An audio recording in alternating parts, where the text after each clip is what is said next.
Hello good evening साथीहरु। आज चाहिँ म चिकन बनाउँदैछु सिम्पल वेमा।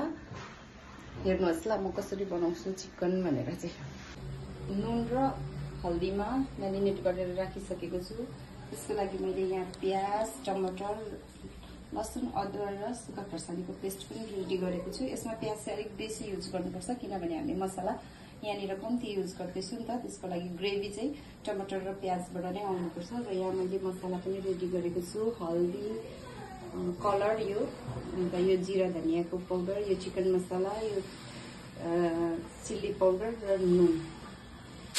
चिकन चाहिँ यहाँनिर म यसरी हल्का फ्राई गर्छु।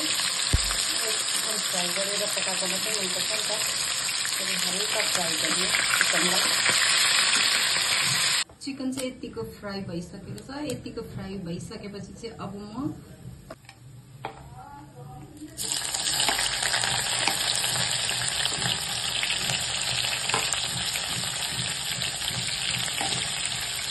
प्याजलाई चाहिँ एकदम ब्राउन हुने गरी भुट्नुपर्छ। प्याजलाई अलिक कलर चेन्ज गर्नु पर्यो, अलिक ब्राउन कलर हुने गरीसम्म भुट्नुपर्छ। प्याज यतिको भइसकेपछि चाहिँ यसमा अघि पेस्ट बनाएर राखेको लसुन अदुवाको पेस्टलाई हाल्छु। यसलाई पनि एकदम मजाले चलाउनुपर्छ। यसलाई कम गरिदिनुपर्छ, यसमा टमाटर पनि एड गर्दैछु।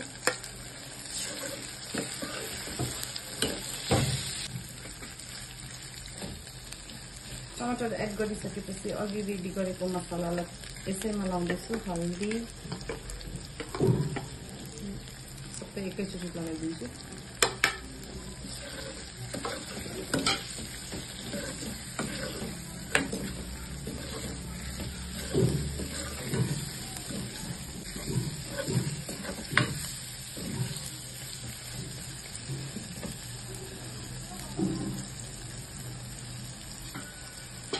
अब यो टमाटर र मसला पाक्नुन्जेल एकछिन छोपेर पकाउनुपर्छ। टमाटर सब मसला चाहिँ यतिको भइसकेको छ। यतिको मसला भइसकेपछि चाहिँ अब हामी यसमा मासु एड गर्छौँ।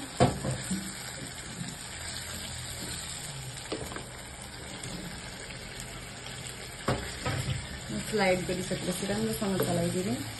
अब यहाँ चाहिँ हामी पानीको युज गर्दैनौँ।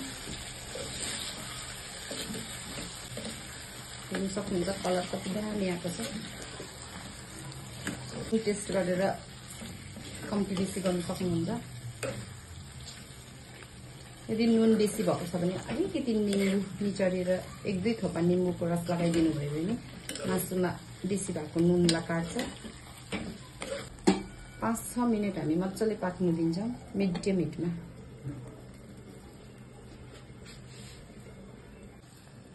अब चाहिँ यहाँनिर हेर्नुहोस् म तेल मजाले छोडिसकेको छु। मासु चाहिँ यतिको भइसक्यो। ग्रेभी पनि मजाले आएको छ, हेर्नु सक्नुहुन्छ। मासु पनि मजाले पाकिसक्यो। अब ग्यासलाई अफ गरिदिन्छु। रेडी, चिकन रेडी भयो। यहाँ माथिबाट धनिया लगाइदिन्छु। Now ready.